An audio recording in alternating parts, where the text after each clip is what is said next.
John Piper just wrote a blog saying why he could not vote for and support the President of the United States of America.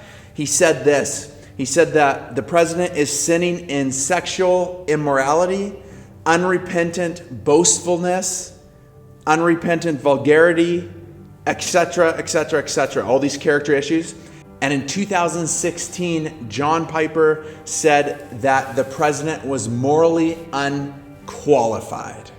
Now, I want to be very clear that I respect and love John Piper. I use John Piper's material all the time. I love what he says. I'm a huge fan of his. But I saw this and it just hit me because that morning that I saw this article, I was reading through the book of Judges and I was reading through Samson.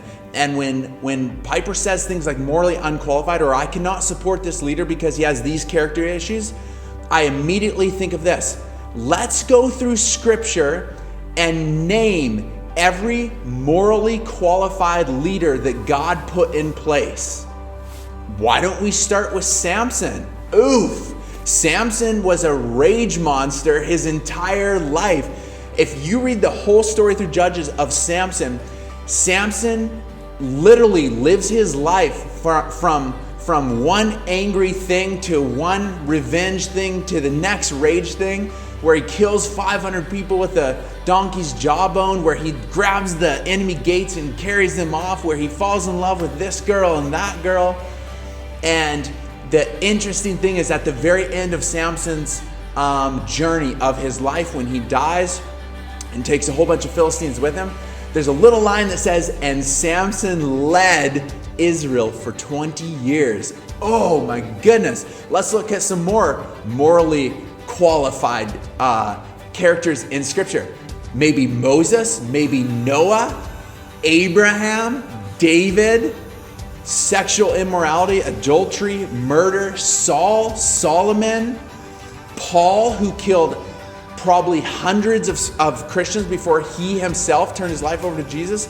James, the very brother of Jesus, who did not believe in Jesus until after the resurrection. Peter. Do you think these leaders had some character issues? Obviously, they had character issues. God used every single one of these guys, just like God can use the President of the United States of America, just like God can use you, just like God can use me. Listen, let him who is without character issues throw the first stone. Oh my goodness. I think one of the lies in the church today is that you have to fix your life, fix your character, then come to Jesus. Or fix your character, fix your life, then you can have influence, then you can be a leader. No. It's the opposite way. You come to Jesus and he begins to work in you. Now, are people's lives diminished, or do they have less influence because of character issues? Yes. Look no further than yourself. Look no further than me, President John Piper. Of course, we need to be working on our character issues. And I'm not sure about the President of the United States of America. He's got character issues just like I do.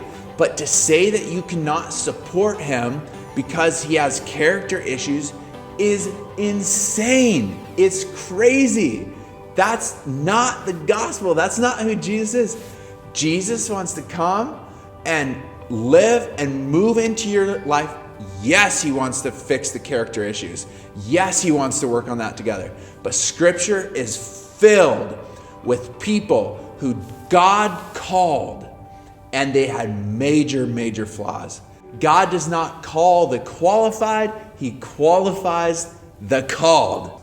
God can use you just like God can use the President of the United States of America. Be inspired.